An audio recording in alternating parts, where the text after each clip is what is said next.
Hey, morning guys. Let's just knock this out of the way. It's September 14th, right around noon. I just figured I would do this today. Usually I reserve it for Sunday, but let's just knock it out. I kind of already talked about this yesterday in my recap, but QQQ, I told you guys I kind of lost, like not just confidence, but kind of like the vision of what was supposed to happen once we sold off on Tuesday and then Friday of last week on that short week. But yeah, you got to think too, man. Like seasonality wise, I think a lot of people were expecting September to be an incredibly bearish month just due to seasonality. And what better way to start that off and get people biased towards that than with a sell off in the first week of September? Right, and I think a lot of people might have gotten trapped on that. And from that low, honestly, man, we've had an insane rally back. Like literally, we recovered the entire sell-off. We're now back above that kind of weekly open, if you will, where we had that NWOG, the new weekly opening gap, where we ended up gapping down from this hammer candle high right around here at 476, and then we opened obviously down here at 473. So it's $3 NWOG per se. We're erased everything, right? So now you got to think we could still put in another higher low. It doesn't mean we necessarily have to just straight rally off of this. Definitely could be a possibility where I have this drawn out. Maybe we open up and gap up to 480. And I'm still taking this on a little bit more of a reserve side. I still want to add higher lows. I'm never going to be a trader where I like to trade breakouts, especially on a V recovery like this going into what do we have next week? I've talked about this. We have FOMC, we have OPEX, we have expiration. We have a huge, huge volatility driver coming up next week. And I just don't want to chase it, especially if we do gap up in 480. I do have that one contract. Remember, I've talked about this where I just added in this general range up here. Obviously, that saw some drawdown, but I'm right around green now. I think I'm only down like 3%. And I still want to use those contracts, but I do want to catch a higher low, wherever that may be, right? But if we hit 480, we pull back and we hold 474 and it looks good off 474, hey, I'll pull it, right? This is the bottom of that progression gap, and technically it's right here. Let's just adjust this really quickly. Technically it's right there, 473.82. We'll just round it to 474. So you, like I said, you could get like a pullback to there, right? Let's just reset this really quick. This would probably be the best example up here. If we can get like that. Just somewhere like an add on here, right? Like 473.82, 474, and then we can potentially rally. My ideal entry, and this is why I've been saying, like, I just want to have cash on hand to be able to add into dips. Because let's say I'm wrong and it ends up not holding 474 and it needs a little bit more of a pull down, right? We have our EMAs just slightly below. So you could get some kind of flag that ends up breaking under 473.82. And I wouldn't call it a flag necessarily, but some kind of pullback where we get, once again, low, higher low, higher low. I'm just looking to add a third higher low, right? Whether that ends up coming off the EMAs, whether that ends up coming off 474, whether that ends up digging a little bit deeper. And remember, I talked about this was the bottom of the progression gap. We could very well, and this is why I have this drawn out as kind of like my optimal entry, where it pulls all the way back down to 460, right? And then I would long 460 and then really just risk, once again, this trade, I guess this would be kind of like my stop loss, if you will, right around here, and then targeting still right around this like 496, 497 spot. Great 4R trade here, and obviously with time I'd still be able to add dips, but I wouldn't overreact on this one at all. That's kind of like the ideal situation for me personally. So just kind of staying on my feet. If I am going to add QQQ, like I said, I want to have a ton of cash on hand. I'm just going to pepper in, like add a contract, add two contracts, and just do it on dip days, right? I'm not trying to add into strength. I'm not trying to add into a breakout. I want to be able to add into this position on any drawdown and then be able to capitalize on that potential end of year rally as we get closer to the November elections. Like I said, man, like I do expect this to gap up. We'll just kind of see where this ends up going. So just to reiterate, right, if we do end up hitting 480 and we sell off, I'll probably add a contract or two here at 473.82. If we sell again, I'm going to wait for the EMAs. I'll add a contract or two just in case that is the higher low off the EMAs. And if we sell a little bit deeper, right, I'll add a bulk of my position here at 560, right? 560, we can, obviously the actual levels 459.66. And then I would just kind of risk this higher low here, right? A break underneath that. There is that potential, right? You got to think that this could be buy side liquidity, so we could get something that looks a little scary where we sweep, come back up here. So obviously if it does start to look a little bit iffy leading into that spot and we start to sell under, I'll probably give that like a daily/weekly close, kind of similar to TSM. We talked about TSM. I had no reason to close this. I just closed it. Yeah, because it looked scary, right? We had Tuesday sell-off, the Friday sell-off. I was obviously in drawdown in a 40K position. I got a little emotional, I think I could say. But remember, this is the progression gap I was hoping it would hold, and it held it pretty nicely. I didn't necessarily break my final ad zone or that final area that I wanted to see be held, because I did expect some kind of higher low. But I am going to take QQQ, it'd be the same thing. I'm not going to overreact to that and kind of just hold that, because this is a big target here, right? And this is a swing trade. I'm defining it as a swing trade, so I'm not going to overreact to 15, 5-minute, anything like that. It's just strictly going to be daily/weekly. And yeah, let's see if we can catch a big move here. This would be a really nice trade. Still, December contracts, kind of what I'm looking at. But yeah, not going to be adding into any gap up, not going to be adding into any breakouts. It's simply pullback only. So that's my first, and I guess that's first and foremost, right? And this is going to be a big one for me. All right, now just to touch on TSM, because I do have a good position in this one already. As I stated before, I'm willing to add kind of the same playbook as before, where we have this 468 to 465 kind of demand now. Remember, we did melt through this very easily, almost suspiciously easily, right? It was just very weird how we moved through this that strong. But I'm not going to overthink that. But I do expect, even though it went through it very easy and this should have been a resistance, I do expect it to now hold as support once again. And it's just going to be the same thing as last time. 168, 165 are going to be ads on this. We did push into this resistance here at 175. Like I thought, I did think that we'd see some selling pressure off this. You know, I expected maybe a stronger close, obviously an upside wick here to match with those sellers. But with how many days we've tested this, right, I would expect some sort of absorption here where this level has become weak. So it wouldn't surprise me to see some kind of high tight flag here, and then obviously potential intraday breakout through 175 or a gap above, and then a hold of that level. If you guys can't visually picture this, right, just like high tight flag, pop, base. Right, and then obviously it wouldn't just go straight up. It would obviously trend into that 185 spot up here. But, you know, that's kind of what I'm expecting to happen. I don't think we'll get a pullback into 165, 168 again. So, you know, obviously that's why I took the position as we push through this.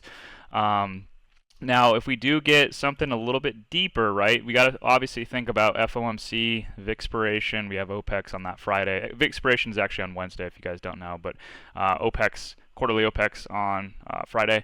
So, I mean, there could be like a volatility, obviously, in the downside, right? We are in a window of strength here, but we could have that event. And I put it on everybody last week, right? I was just kind of talking broadly that maybe this has all just been priced in. You guys got to think about that. There's been a lot, right? Like this whole move here from the August sell-off, the fact that we recovered like this on low vol, this whole thing literally could have been a price in of FOMC and the rate cuts, and then the announcement of the rate cuts, whatever it may be, could be a sell-off event, right? Where a lot of people are kind of front-running this event, thinking that, oh, it's going to go, it's going to rip, and it doesn't do that because price is already kind of dictated what was going to happen in September, right? And this could be a sell the event news or sell the news event, excuse me, and then we'll have, you know, a lot of people kind of panic sell. This will give us our pullback. And if TSM ends up pulling back, I mean, this would be an opportune area, right? We get this push up here. We sell off this week either to 165, and we get a lower high here, and then we come here, and then we start to kind of chop here. This is just, in my opinion, this is just the same exact thing. I would be willing to add off 165. In this circumstance now, I feel like I have a defined risk of that higher low, which is down here. So we have to obviously draw our RR. So it'd be right around here, right? And I would target up here. As long as this hits like a 2, I'm fine with it. So it'd be a 2.42. So I'd obviously add right around here at 165. I'd be willing to risk right around 157. Obviously, I would, if it starts to die down a little bit, I would take an add in this general area just to kind of cushion my cost basis. But this is what I'd be looking at if we do end up kind of selling down into 165. Like I said, defined higher low here. I'd be willing to add in this 165 to 168 spot. Risk would be down here, but I would add against that risk, and then obviously see if we can get a move to 185. This is probably the only other one that I would go heavy in alongside QQQ. Obviously, conditions need to be favorable for me to go heavy. If it sells down, right, and it just looks extremely bad, we're not even seeing any buyers at 165, and it ends up having an engulfing candle through that, or a bar that's similar to this, I might not add as heavy. But it's all circumstantial, right? Whatever ends up happening as we make our way back down. But fingers crossed. We'll see what ends up happening with FOMC this week. You just gotta have to stay frosty with it, because we truly don't know, guys. Like I said, the way the market moved up throughout this period here, right, kind of just making its way up on that low vol, having multiple gap up days, the sell-off, the move up again on low vol. It's just a little concerning, and I'm not putting it past that this could have been priced in already. And remember, they don't even have to say anything bad. A lot of the times it could just be a 0.25, and they'll be like, "Oh, we expected more," or it doesn't have to be the narrative that people think would sell off the market. It just has to be a narrative, right? And it has to have the volatility behind it, right? And FOMC always has a lot of volatility. So the fact that this could be a sell the news event is in the back of my head. And if it does sell, I know a lot of people are going to be caught off guard, right? A lot of people are definitely front running this and probably buying the highs. People are probably going to be buying into the FOMC meeting. And if it does sell, right, a lot of people are going to either freak out and close their positions, and a lot of people are going to be going short. But still, you have to think, if it does sell, there's the opportunity for a higher low and a discounted entry once again, and one that we can actually prep for, right? This one seemed a little daunting, but now if we pull back, we have an area where we know higher lows can be met, and then we can obviously risk the previous higher low, right? So a very simple area, in my opinion, for both QQQ and TSM. And these are probably my two favorites. So let's jump into the next two that I want to be looking at. This is kind of like a for fun one. It has to be perfect in terms of conditions. Congrats if you guys caught this, by the way. I know a couple of you guys did. I know what you did, right? You just basically took the gap here, right? Or the double bottom in the more recent times here off of this high volume hammer or doji, whatever you want to call this. I don't think it's a morning star. I mean, that would have been here, but either way, right? Good little move here. We had a continuation bar that followed through Wednesday's high. Nice little pop, obviously, but I'm not really looking to trade a double bottom, right? I'm looking to see if we can get people that are trading this earnings gap this down into 81.50, and I want to be buying the 81.50, right? I want to be buying the imbalance here, the final move. Maybe we fill actually, and this is like, should be very reminiscent of like Roku, guys. If you guys have seen Roku, remember we had a gap here. We ended up kind of chopping against the gap, and it chopped a little bit longer than this, and I'll show you guys that chart, but then it ended up selling underneath the gap and actually took out the swing low, which is way back here, right? I'll draw that in blue real quick. And then what did it do? It moved back through the gap. It kind of reclaimed the gap, and then it launched, right? And we'll jump into Roku here in a second. Obviously, that had a 3 lower low accumulation. This is MU has a flat bottom, but kind of the same thing, right? Where we had a gap fill here. We obviously caught it. We had a nice little bounce, and what did we do? We ended up selling down into the swing low. We accumulated through the swing low, and then we popped. And I don't want that to happen, right? So I'd rather just wait. Let earnings pass. If it sells down into that 81.50, I'll obviously look to buy that. I'll probably give it like a weekly. Yeah, I mean, I'm probably gonna, guys, I already mentioned the contracts I'm gonna take. I'm gonna be taking March of 2025. So plenty of time on these, but I also have a lofty target. And you got to think these will discount as well if we do sell. Right now they're trading at like $380 per, but if they sell down, these will probably come down to like 320. Maybe $300, and I'm going to be targeting, right? And obviously, this has to do what I want. It needs to come to 81.5, fill the 81.5, push out, recover, hold either 81.5 or the top of it at 83.88, which is the gap that I'm sure everybody bought this week. And then I'm looking for this to trend, right? And obviously, a trend all the way back up. I want to see it reclaim 99 to 97, which would be this previous progression gap that really didn't get tested too much. We want to see it base and then move up to this little level here. This is 111, kind of aligns with our previous support here, but this is the more recent lower high and resistance that we've seen. But I do want to take the 130 calls. I do think there's potential for this to move all the way up to 127 by next year, right? Sometime in that range. So I'm going to be looking at MU for sure. Worst case scenario, this ends up ripping just nonstop, right? We end up making our way up into this 99 area. It pulls back and holds.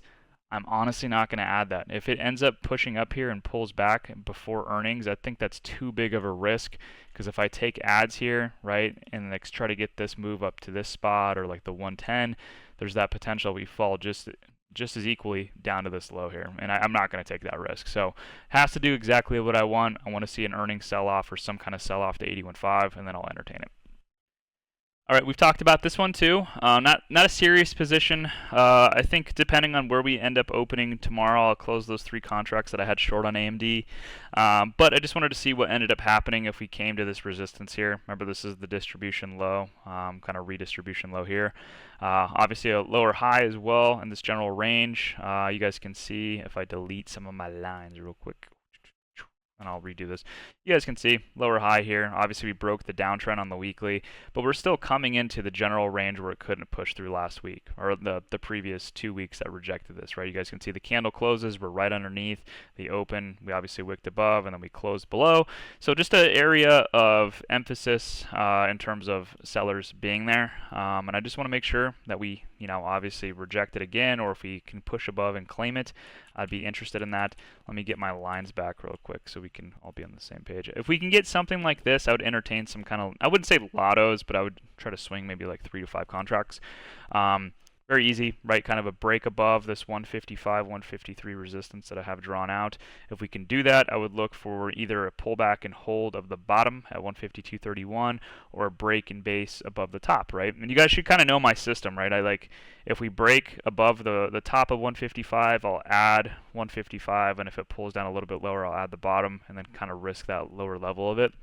It's just kind of like a progression gap system that I've kind of come up with. But either way, right, this is kind of what I'm looking at, and what I would do is try to add 175 to 176, very similar to a lot of these semiconductor charts. I would just be targeting the gap fill up here. And yeah, that's really it. It's not going to be super serious. Like I said, TSM, QQQ are reserved for kind of a lot more of my capital. But MU, AMD, I just wanted to throw on here as names that I could swing with just like light size 3 to 5 contracts. Get some time on them. I haven't really established what I want to get for this in terms of expiration. Just know that I probably will go like November, December, and I'll be looking at like 175 calls. Alrighty, guys. Another focus here, SHOP. It's going to be a big beneficiary, in my opinion, if rate cuts do happen. We're obviously now basing this previous resistance here. And remember, guys, we were actually participants of this general range here. If you guys remember, we ended up catching a really nice move on this wick through, where we took a majority of our profits. I still held 1 contract of the 03 2025 90 call, and then remember, we actually went short and captured the short side move off that analyst upgrade, which was super sus. But it did sell all the way back down. It kind of tested the swing low here. There's actually a gap on the daily that was around this 48.86 spot, and then from that we marked all the way back up.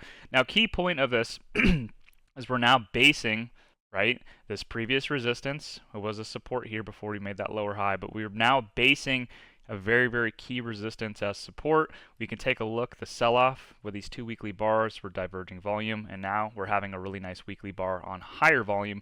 We just got to get a nice continuation here. In my opinion, though, in this general range here, this looks like an active sequence breakout that's currently in its phase 2. If we can launch through 77, we're going to go into our phase 3, which is the target that I'm obviously looking at, which is 83 to 90, right? But on the daily, I just want to see what we end up doing against this progression gap that I have highlighted in red. We're obviously rejecting the top of that, so I'm just going to be looking to take some kind of pullback and hold of the bottom of this, and then just kind of range this out, right? Obviously, I have the March 2025 90 call. I'm thinking about actually moving this down, right, and kind of grabbing some more exposure. If we can pull back to 68, which I don't think we'll do, I'll add into those March 2025 calls. But if not, right, and we kind of hold the bottom of this progression gap, and I'll give you guys a level here in a second. It's let's go to the actual close. Right, that'd be 71.59. So if we can just kind of hold that, and remember, I'm really just trading this off the weekly, guys, but I'm going to be adding December or November 90 calls, right? So just somewhere in that general range. Earnings is here at the end of the month on the 28th. I think it's going to result in another markup phase. But yeah, just want to get some exposure on this one. This is a big, big chart that's been really kind of priming out since 2022, and we're now starting to see the push in this general range to mark it up into this 90 gap. Okay. Last one, guys, is going to be Hood. And I've talked about this. I think it kind of independently operates instead of like some of the other miners that are just solely reliant on the performance or fluctuations of Bitcoin. Hood, great fundamentals. I really stand by the company. The chart, like I said, does independently move away from crypto, but obviously with both firing, Hood does some pretty remarkable moves. And Bitcoin, obviously, and undoubtedly so, is in this flag, right? It's a little harder to predict when it's going to break out. I mean, the daily looks pretty good here. I don't really have like a specific level it has to reclaim. Really, it's just been like 4 hour and hourly consolidations and breakouts, and it's kind of just been something I've been watching lightly.